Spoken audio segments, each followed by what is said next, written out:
जो स्वागत है आपका रोहित कॉन्सेप्ट XYZ में। और सभी के लिए हैप्पी न्यू ईयर। 2026 का आज पहला दिन है, ठीक है। और आज हम पहला ही पार्ट पढ़ेंगे केमिस्ट्री में, जो ऑब्जेक्टिव टाइप क्वेश्चन देख रहे हैं। इसमें पार्ट का नाम है बिलियन यानी सॉल्यूशन। तो आइएगा देखते हैं। पहला ही क्वेश्चन है बेटा, विलायक के प्रति किलोग्राम में घुले हुए विलेय के मोलों की संख्या कहलाती है। आप सभी को पता है ये क्या कहलाती है, विलेय के मोलों की संख्या मोललता कहलाती है बेटा। 1000 ग्राम की विलायक की बात कर रहा है तो क्या कहलाएगी, मोललता, ना कि मोलरता। आप लोगों को ये ध्यान देना है, बहुत ज़्यादा बच्चे कंफ्यूज रहते हैं इसमें, ठीक है। अब यहाँ पे कह रहा है KCl के 1000 ml 3 मोलर बिलियन में मोलों की संख्या बतानी है। तो बेटा 1000 ml को हम लिख सकते हैं ना, 1000 ml इक्वल टू होता है 1 लीटर। 1 लीटर होता है, जबकि मोलर कितना दिया है, 3 मोलर इंटू इसमें लीटर होता है। तो कितना लीटर है यहाँ पे, 3 गुणा 1 लीटर है। तो ये बताइए कितना हो जाएगा, 3 हो जाएगा। मोलों की संख्या है ना, मोलों की संख्या निकालते हैं जी। यहाँ पे n बराबर होता है J, ठीक है। सूत्र जितना हो इतना n इंटू L होता है, ठीक है। तो ये ऐसे आ जाएगा, आंसर हो जाएगा इसमें 3 हो जाएगा, ठीक है बेटा। आगे बढ़ते हैं। 1% H2SO4 की नॉर्मलता कितनी है। 1% H2SO4 की नॉर्मलता है बेटा कितनी, 0.1। कितनी है बेटा, 0.1, ठीक है। अब 1 बिलियन की सांद्रता निम्न में से किस तरह से व्यक्त करने पर ताप पर आधारित नहीं रहेगी। ताप पर आधारित, ये इम्पोर्टेंट क्वेश्चन है बच्चों, ये हमेशा पूछा जाएगा और ज़्यादातर बच्चों को ये पता नहीं होता है इसका आंसर। तो इसका आंसर होगा बेटा मोललता। क्या है बेटा, मोललता। अब इसकी बात करें, 1 बिलियन में जल का 1 मोल एथेनॉल के 4 मोल हैं। इनमें जल व एथेनॉल का मोल प्रभाज ज्ञात करना है। आपको पता है जब भी बेटा मोल प्रभाज करते हैं तो विलेय और विलायक के मोलों की संख्या को देखते हैं। तो देखिएगा बेटा, जल का मोल कितना है, 1 है। और एथेनॉल यानी जो विलायक का मोल मान लो कितना है, 4 मोल है। तो इनमें से 4 और 1 कितना हो जाएगा, 5 मोल। ये होगा कुल मोल। अब जिसका निकालना है, जैसे जल का निकालना है तो जल का कितना था, 1। तो ये आ जाएगा किसका, जल का, ठीक है। एथेनॉल का निकालना है तो ठीक है, एथेनॉल का कितना दिया है, टोटल तो 5 है, एथेनॉल का कितना था, 4। तो इसको काटोगे आप, जो पॉइंट लगाएंगे इधर क्या बढ़ेगा, 0। तो 5 दूनी 10, तो कितना आ जाएगा, 0.2। और इधर पॉइंट लगाएंगे तो इधर क्या बढ़ जाएगा, 0, ठीक है। तो यहाँ पे क्या आ जाएगा, 5 8 ये 40 हो जाएगा। तो 0.2 हो जाएगा किसका, जल का, और एथेनॉल का 0.8। तो यानी ऑप्शन नंबर ए, ठीक है। अब बात करते हैं हम 6 ग्राम यूरिया अणुभार 180 ग्राम जल में विलेय है। तो यूरिया का मोल प्रभाज ज्ञात करना है बेटा। क्या करना है, यूरिया का मोल प्रभाज ज्ञात करना है।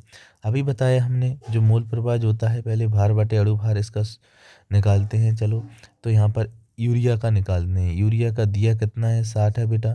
और जो भार कितना दिया है, यूरिया के मोल निकाल रहे हैं। भार बटे क्या होता है, अणुभार, किसके, यूरिया के मोल, यूरिया के मोल। तो यहाँ पे ये बताओ, 6 कम 6, 6 कम 6, तो इतने मोल आ गए, ठीक है। या कह सकते हैं 0.1, ठीक है, मोल आ गया। अब निकालेंगे अपन जल के मोल। किसके मोल, जल के मोल। तो जल के मोल कैसे निकलेंगे बेटा, जल का भार कितना होता है बेटा, 18। और ये कितना दिया है, 180, ठीक है। ये कितना दिया है, 180। तो सॉरी, भार बटे क्या होता है बेटा, अणुभार होता है। तो भार कितना दिया है अपना, 180 हो। वैसे वेट कितना होता है इनका, इतना अणुभार। तो 18 एकम कितना हो जाएगा, 18 बटे यानी 18 एकम 18, 0 का 0, तो इतना हो जाएगा 10 मोल, ठीक है। अब निकालना है यूरिया के कुल मोल। तो कुल मोल कितने हैं बेटा, कुल मोल हो जाएंगे 10 मोल और 0.1 मोल, तो यानी हो जाएगा 10.1 मोल। और किसका निकालना है, यूरिया का। तो यूरिया का सबसे पहले 0 पॉइंट क्या आएगा, 1 आएगा ऊपर। तो ये किस ऑप्शन में दिया है, ये दिया है शायद, नहीं इसमें नहीं दिया है, ये दिया है अपने सी ऑप्शन में। किस ऑप्शन में दिया है बेटा, ये देखना पड़ेगा आपको, सी ऑप्शन में दिया है। किस ऑप्शन में, सी ऑप्शन में। तो आंसर हो जाएगा सी, यानी सा। अगला देखिएगा, पीतल ये क्या है? आपको पता है पीतल क्या ठोस है? बिल्कुल आपको पता है ये क्या है, ठोस विलयन है। तो पीतल हो जाएगा बेटा क्या, ठोस विलयन हो जाएगा। आगे कहा गया है ऊंचे स्थानों पर जल का क्वथनांक कम हो जाता है। क्यों हो जाता है जल का क्वथनांक ऊंचे स्थानों पर? क्यों हो जाता है? क्योंकि वायुमंडलीय दाब कम हो जाता है बेटा। क्या हो जाता है? वायुमंडलीय दाब कम हो जाता है ऊंचे स्थानों पर। अगला है, किसी विलायक में कोई विलेय घोलने पर उसका क्वथनांक क्या होता है? उसका क्वथनांक बेटा बढ़ता है। क्या होता है? बढ़ता है। ठीक है। निम्न में से कौन सा गुण अणुसंख्यक गुणधर्म नहीं है? आपको पता है अणुसंख्यक गुणधर्म कौन सा नहीं है? नहीं है की बात कर रहा है तो वाष्प दाब का अवनमन नहीं है। ये तो है ही, ये तो है ही, ये तो है ही, तो ये नहीं है। ठीक है, आंसर बी। ठीक है, अगला देखिएगा, गैसों की द्रव्य विलेयता का नियम किसने दिया था? बेटा गैसों की बात कर रहा है तो आपको पता है हेनरी ने दिया था। किसने दिया था बेटा? हेनरी ने दिया था। अब बात करें द्रव्य मिश्रण जो बिना संघटन परिवर्तन किए उबलता है उसे क्या कहते हैं? उसे कहते हैं क्या बेटा? एजियोट्रॉफ द्रव्य मिश्रण। क्या कहते हैं बेटा? एजियोट्रॉफ द्रव्य मिश्रण कहा जाता है। अगला क्वेश्चन है बेटा, अर्धपारगम झिल्ली रासायनिक रूप से होती है, किसकी बनी होती है? आपको पता है कॉपर फेरोसाइनाइड की बनी होती है, यानी आ ऑप्शन राइट हो जाएगा। अच्छा, प्राषण दाब व्यक्त करने वाला व्यंजक क्या होता है बेटा? अगला क्वेश्चन है, प्राषण दाब को व्यक्त करने वाला व्यंजक कौन सा है? तो जी यहाँ पे पा बना हुआ है, प्रासरण दाब। ठीक है, तो व्यंजक कौन सा है? वैसे पाई बराबर होता है बेटा CRT। आपको पता है पाई बराबर CRT होता है, तो अपन लिख सकते हैं N/V/RT। चूँकि क्यों लिख सकते हैं? क्योंकि C बराबर होता है बेटा N/V। ठीक है, तो जे यहाँ पे जे हो जाएगा, जिस ऑप्शन में मिल जाए तो लगा डालो। ये पहले ही में मिल गया तो आंसर हो जाएगा पहला। ठीक है, आ ऑप्शन इज राइट आंसर। अगला है, राउल्ट के नियम के अनुसार एक आवासशील विलेय के विलयन के सापेक्ष वाष्प दाब का अवनमन बराबर होता है। किसके बराबर होता है? विलेय के मूल प्रवाह के। ये बहुत अच्छे से पढ़ा है हमने। किसके? विलेय के मूल प्रवाह के। ठीक है, अगला क्वेश्चन देखिएगा, किसी विलयन के लिए वाष्प दाब में आपेक्षिक अवनमन विलेय के मोल भिन्न के बराबर होता है। यह नियम किसका है? बताइए, यह नियम किसका है? ये नियम राउल्ट के नियम का है। वाष्प दाब में आपेक्षिक अवनमन विलेय के मूल प्रवाह के भिन्न के बराबर होता है। किसका है ये? राउल्ट के नियम का। परासरण निम्न में से किसका परासरण दाब उच्चतम होता है? बेटा ये very very important question, very very IMP। आप तो TTI लगा लो, ताबड़तोड़ इम्पोर्टेंट, आएगा ही आएगा लगभग, और पूछा जाता है जब कभी, और जो बच्चे छोड़ के आ जाते हैं। इसमें कुछ नहीं करना है बेटा। देखो बनेम बनेम बनेम बनेम, ये तो यहाँ पे कांस्टेंट है। ठीक है, तो अब क्या करेंगे? NaCl लिखा हुआ है तो NaCl लिख लीजिए। NaCl को आप ब्रेक कर सकते हैं Na+Cl- में, और यहाँ पर MgCl2 लिखा हुआ है तो यहाँ पे 2Cl- हो जाएगा, Mg2+ हो जाएगा MgCl2 को। ठीक है, अब क्या करेंगे आगे? आगे लिखा हुआ है बेटा NH4 का होल थ्राइस इंटू PO4, यानी इसको लिख सकते हैं बेटा 3NH4 प्लस PO4 माइनस, यानी ये 2 माइनस में टूटेगा तो ये 2 प्लस में टूटेगा, है ना? नहीं, ये माइनस में टूटेगा बेटा, ये काय में टूटेगा? प्लस में। तो आपको बस कुछ याद नहीं रखना है, आपको बस इतना याद रखना है, ये कितने आयन है? एक और एक, 2 आयन है। तो यहाँ पे बॉन्ड हाफ की वैल्यू, यानी आई का वो निकाल लो मान, यानी ये कितने आयनों में टूटा है? 2 आयनों में टूटा है। यहाँ पे देखो जी कितने हैं यहाँ पे? यहाँ पे ये कितने हैं? 2 और 1 3, यानी 2 जे हैं आयन और 1 जे है, तो जे कितना हो जाएगा? आई का मान यहाँ पे 3 हो जाएगा। ठीक है, अब इसमें देख लो आप बेटा, इसमें क्या हो जाएगा? इसमें देखो ये 3 है, जे कितने हैं? 3 है, और जे कितना है? यहाँ पे 1 है, तो 3 और 1 कितना हो जाएगा? 4। कितना हो जाएगा? 4 हो जाएगा। और Na2, जे डी ऑप्शन मैंने तो लिखा ही नहीं है अभी, Na2SO4 यानी 2Na+SO4 2 माइनस, तो यहाँ पे बेटा 2 और 1 कितना हो जाएगा? 3, तो यानी आई की वैल्यू 3 है। तो देखो बेटा ये तो जैसे जे सेम आ गई है और जे सेम आ गई तो ये तो कट जाएगा क्योंकि ये तो हुई नहीं है। और इसमें ये ध्यान देना है पराशरण दाब उच्चतम पूछा है तो आई का मान ज़्यादा कहाँ है यहाँ पे, तो ये कहाँ दिया है, सी ऑप्शन राइट हो जाएगा। ठीक है, ऐसे करना है इस सवाल को, देख लेना आप लोग अच्छे से। ठीक है बेटा, अब आगे देखो अगला कहा गया है 1 बिलियन के अणुसंख्य गुणधर्म निर्भर करते हैं।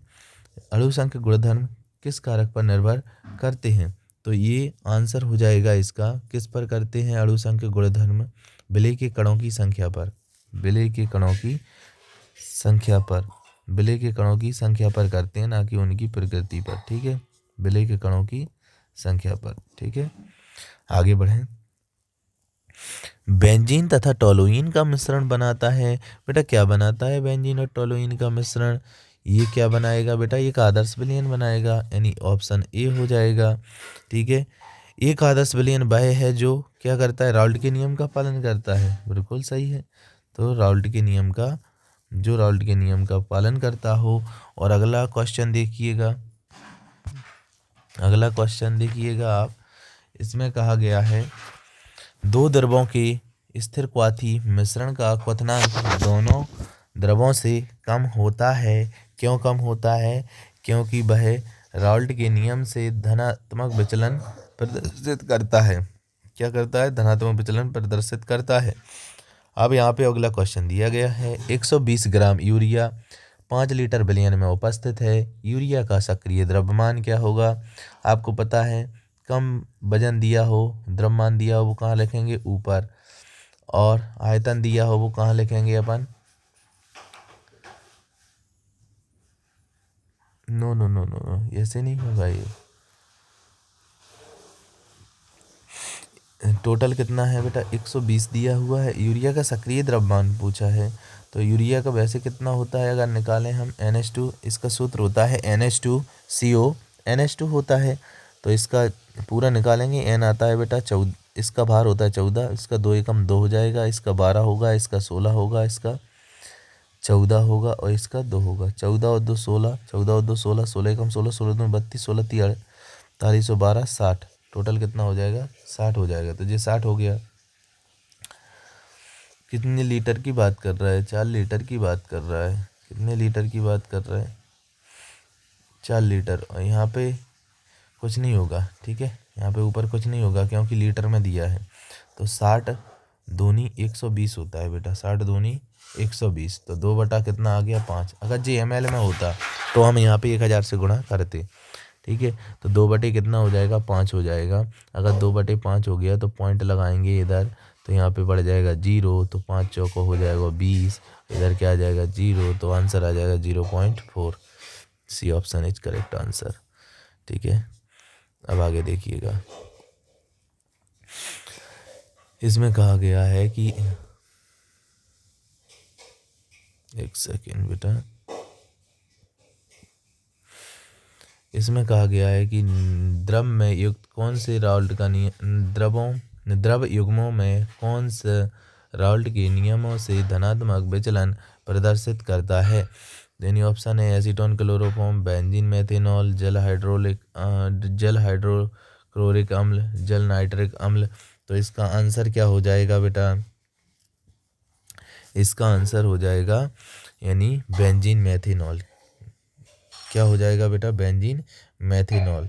ठीक है, इसका आंसर हो जाएगा बेंजीन मेथेनॉल, तो आंसर नंबर बा क्या हो जाएगा, बा हो जाएगा। ठीक है, अब आगे देखिएगा, इसमें कहा गया है निम्न में से कौन सा राउल्ट के नियम कि ऋणात्मक विचलन को नहीं दर्शाता है, ऋणात्मक विचलन को नहीं दर्शाएगा, ये हो जाएगा बेटा एसीटोन बेंजीन, क्या हो जाएगा इसका आंसर, एसीटोन बेंजीन हो जाएगा। ठीक है, अब अगला क्वेश्चन देखिएगा, निम्न में से कौन राउल्ट के नियम से धनात्मक विचलन नहीं दर्शाता है, धनात्मक विचलन नहीं दर्शाएगा, ये हो जाएगा बेटा, याद रखना बेंजीन क्लोरोफॉर्म, ये डायरेक्ट याद रखने हैं आपको, बेंजीन क्लोरोफॉर्म।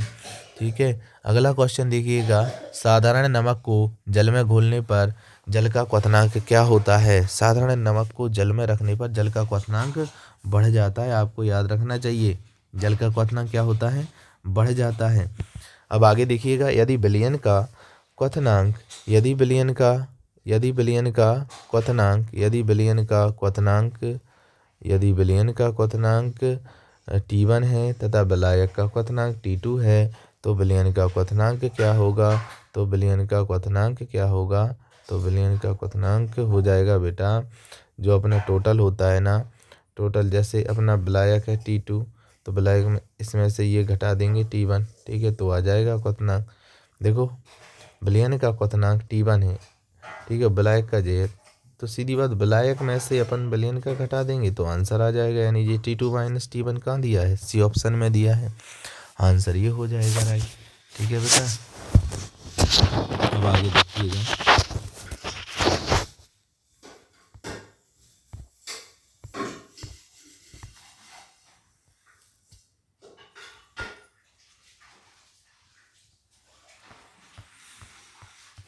सॉरी स्लाइड हट गई थी।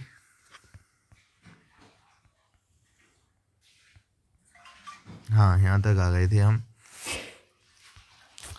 आगे देखिएगा, 1 मोलर NaOH 10 ml को उदासीन करने के लिए 1 मोलर H2SO4 में कितने ml की आवश्यकता होगी? इसमें कितने ml की आवश्यकता होगी? तो इसमें होगी लगभग 5 ml। कितना होगा? 5 ml की होगी, ठीक है, कितना? 5 ml का होगा, ठीक है।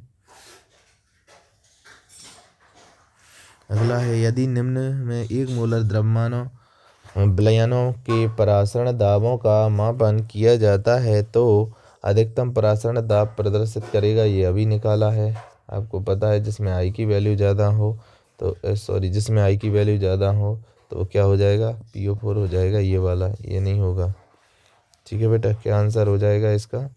PO4 वाला हो जाएगा, ठीक है, ऑप्शन नंबर सी, परासरण दाब, क्योंकि इसी का ज़्यादा होगा। अब है, निम्नलिखित में से किसके कण अर्ध पारगम झिल्ली से गुजर सकते हैं? केवल विलायक के कण गुजर सकते हैं, तो यहाँ पे आंसर हो जाएगा केवल विलायक के कण, ठीक है।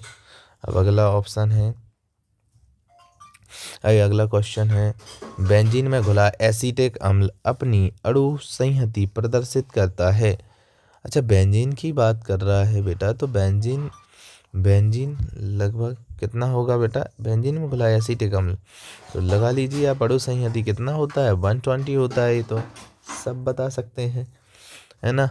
परासरण दाब P होगा, आयतन वॉल्यूम यानी V होगा, टेम्परेचर ताप T होगा, और अगला होगा, निम्न के लिए निम्न में से कौन सा कथन असत्य होगा? अच्छा, असत्य की बात कर रहा है, तो बेटा असत्य की बात कर रहा है तो असत्य तो आप ये लगा दो, क्योंकि ये तो सही है, ये भी सही है, V पर स्थित है, ये भी सही है, ठीक है। परासरण दाब के लिए बात कर रहा है तो P समानुपाती V के नहीं होता है, ना कि T स्थिर रहता है, तो ये असत्य हो जाएगा, ठीक है। समान मोलरता वाले BaCl2 NaCl तथा ग्लूकोज विलयन के परासरण दाब का क्रम क्या होगा? तो आपको पता है परासरण दाब में आई की वैल्यू ज़्यादा होगी, तो Cl 2 है, जो 1 3 हो जाएगा, जो कितने हो जाएंगे? 3, जहाँ में कितनी हो जाएगी? 2, जहाँ में 1, ठीक है, क्योंकि ये टूटेगा नहीं, तो ये कितना रहेगा? जल में 1 ही रहेगा, ये 2 रहेगा, ये 3, तो बड़ा कौन है? 3, तो आंसर हो जाएगा ए। निम्न में से कौन सा अणु संख्यक गुण है? तो बताइए कौन सा अणु संख्यक गुण है? परासरण दाब हो जाएगा बेटा। निम्न में विलयन के परासरण दाब का शीघ्र तथा सही मापन किया जा सकता है। ये किस विधि द्वारा किया जा सकता है? बर्कले और हर्टले विधि द्वारा किया जा सकता है। अब बेटा आ गए हैं खाली स्थान, ठीक है, तो खाली स्थान में क्या करते हैं हम, अच्छे से देखिएगा, खाली स्थान बहुत इंपॉर्टेंट है आप लोगों के, ठीक है बेटा, देखिएगा इसमें। खाली स्थान 2 या 2 से, ये तो सब कर लेंगे, 2 या 2 से अधिक पदार्थों का समांगी मिश्रण क्या कहलाता है? 2 या 2 से अधिक पदार्थों का समांगी मिश्रण सभी को पता होना चाहिए, क्या कहलाता है? विलयन कहलाता है। क्या हो जाएगा? विलयन कहलाता है। ये कम से कम 5 से 10 बार तो पूछा गया होगा MP बोर्ड में, ठीक है। विलयन जिसकी सांद्रता ज्ञात होती है वो कौन सा विलयन कहलाता है? मानक विलयन, मानक, कौन सा विलयन? मानक विलयन कहलाता है, मानक, ठीक है। विलयन जिसकी सांद्रता ठीक है। अगला क्वेश्चन है, निश्चित ताप पर किसी द्रव के पृष्ठ के साथ साम्य अवस्था में उपस्थित वाष्प द्वारा लगाया गया दाब क्या कहलाता है? ये कहलाता है वाष्प दाब। क्या कहलाता है? वाष्प दाब कहलाता है। ठीक है। अगला है, प्रेशर कुकर में खाना पकाने के समय कमी आती है क्योंकि कुकर के अंदर जल का क्वथनांक क्या हो जाता है? बढ़ जाता है या कम हो जाता है? बताइए। तो बढ़ेगा ना, यहाँ पे प्रेशर कुकर की बात हो रही है। ठीक है। तो अगला है, अनादर्श विलयन बनाने में एंथैल्पी, यहाँ पे आएगा बेटा एंथैल्पी। क्या आएगा? एंथैल्पी आएगा। एंथैल्पी तथा आयतन आएगा। क्या आएगा? आयतन आएगा। दोनों में परिवर्तन होता है। अब अगला है, विलियन राउल्ट नियम का पालन नहीं करते हैं। राउल्ट नियम का पालन नहीं करते हैं कौन से विलियन? जो अनादर्श विलियन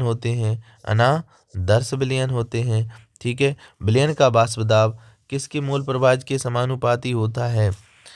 किसके? विलय मोल प्रभाज के। किसे? विलियन का वाष्प दाब बेटा, विलियन का वाष्प दाब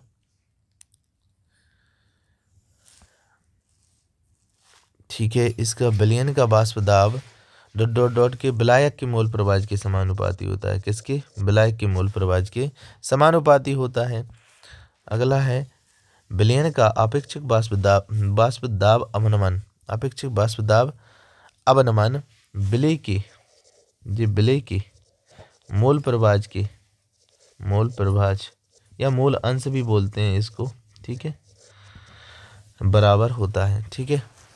अब अगला है, देखो सिद्धांत के अनुसार गैस का दाब व तनु विलयन का प्रसरण दाब समतुल्य होता है। बताइए किसके समतुल्य होता है? ये याद रखना है आपको, बांट हाफ के। किसके? बांट हाफ के। ठीक है, इसका क्या हो जाएगा? बांट हाफ। अणु संख्य गुणों द्वारा विलय का ज्ञात किया जा सकता है। बताओ, अणु संख्य गुणों के द्वारा क्या ज्ञात किया जा सकता है? आणविक द्रव्यमान।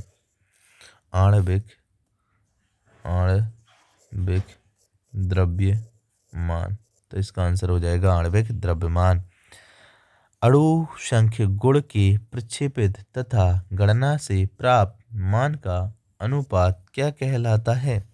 बताइए क्या कहलाएगा? ये कहलाएगा बांट हाफ गुणांक बेटा। क्या कहलाएगा?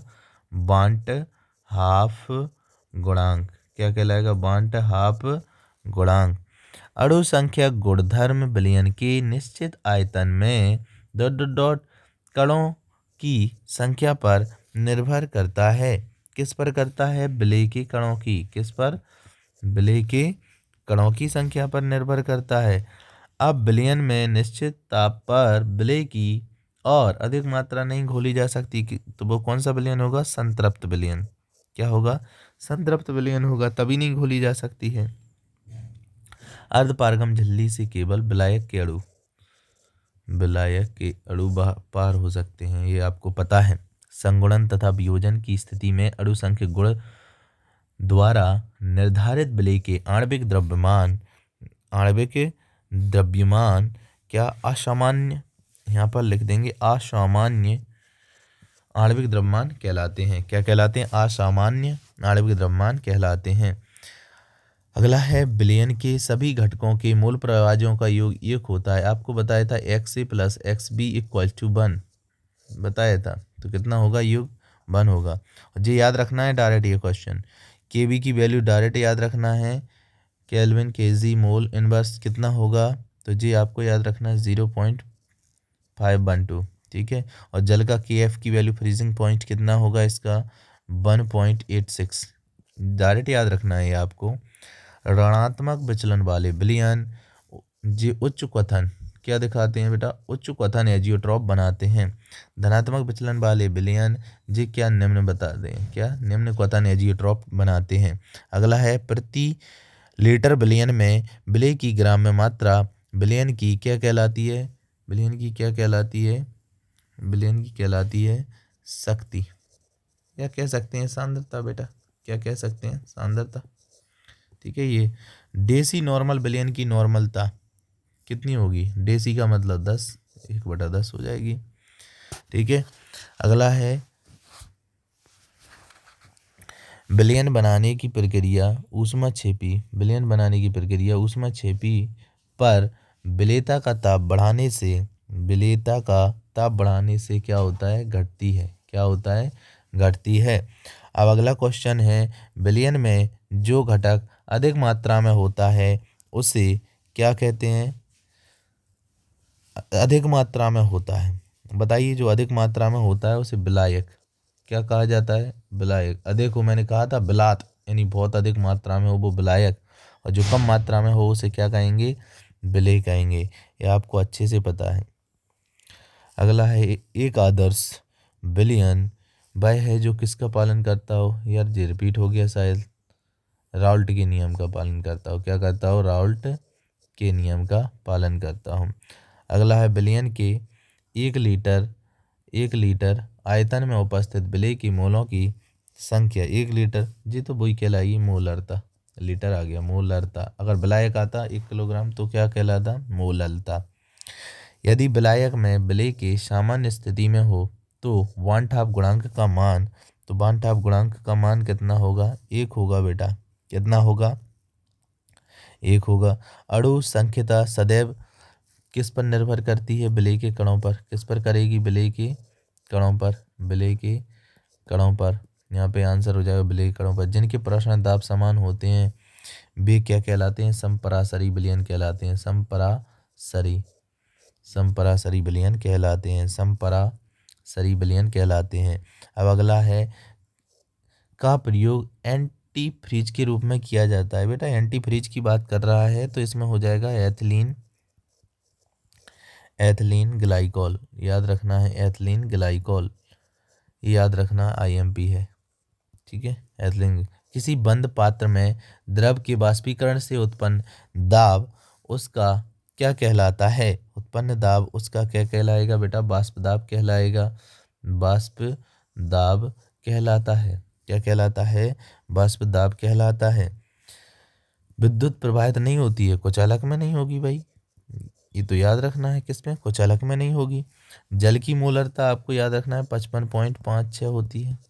ठीक है, आगे देखिएगा, जोड़ी देखते हैं अब बेटा, जोड़ी सही जोड़ियां बनाइए। अब इसमें देखना है, देखो स्थिर ताप पर किसी गैस की द्रव में विलेयता गैस के दाब के समानुपाती होती। गैस के दाब के कह दिया बेटा तो हेनरी का नियम लगाइए आप डायरेक्ट। स्थिर ताप पर किसी अवाष्पशील विलेय के विलयन के ऊपर उपस्थित विलायक का वास्तव विलायक के मोल प्रवाह के समानुपाती होता है। जो राउल्ट का नियम दुनिया को बच्चा बच्चा जानता है, मम्मी वाला।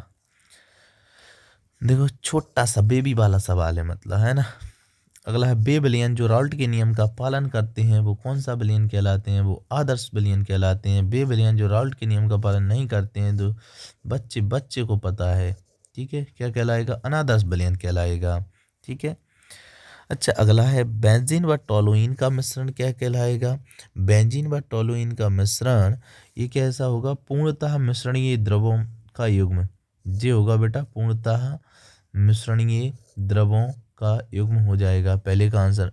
अच्छा अगला क्या है, बेंजीन व जल का मिश्रण हो जाएगा, बेंजीन व जल का मिश्रण हो जाएगा। देखो ये मिश्रण ही बात कर रहा है तो ये दोनों, ये इधर अगर ये हो गया तो इसका तो ये होगा ही, पूर्णतः अमिश्रणीय द्रवों का युग्म हो जाएगा, क्योंकि बेंजीन बेंजीन दोनों में है, अमिश्रणीय और मिश्रणीय की बात चल रही है। अब फिनॉल व जल का मिश्रण क्या होता है, फिनॉल व जल का मिश्रण क्या होता है, तो इसका आंशिक रूप से मिश्रणीय द्रवों का युग्म होता है। आंशिक रूप से मिश्रणीय द्रवों का क्या होगा बेटा, युग्म होगा, यानी वही की वही हो जाएगा।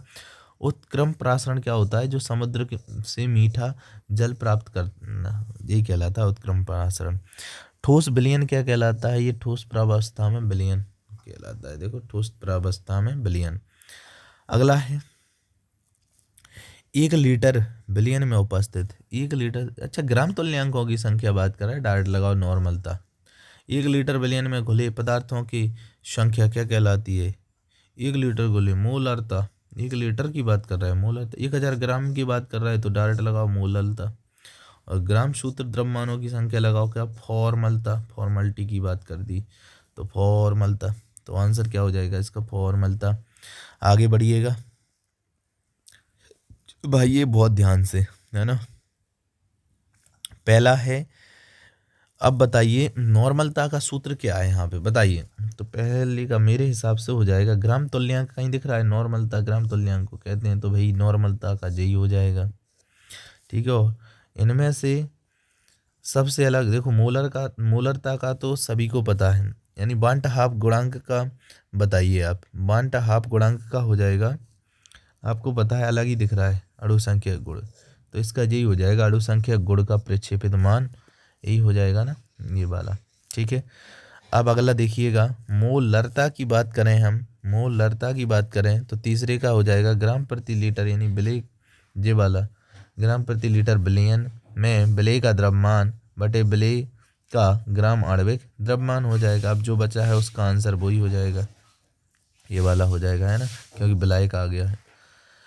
आगे देखिएगा, अब आते हैं बेटा सत्य सत्य, तो वे विलयन जो जिनमें विलेय की मात्रा अधिक होती है सांद्र विलयन कहलाते हैं। सत्य क्या, बिल्कुल राइट है।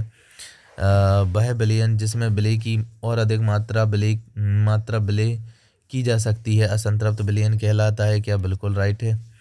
जब विलयन में के भागों में 100 भागों में विलेय पदार्थ की मात्रा प्रदर्शित की जा सकती है तो इस सांद्रण को प्रतिशतता कहते हैं, क्या कहते हैं, 100 भागों में प्रतिशतता कहते हैं, क्या, सही है, बिल्कुल राइट है बेटा, क्या हो जाएगा ये सत्य हो जाएगा, ठीक है।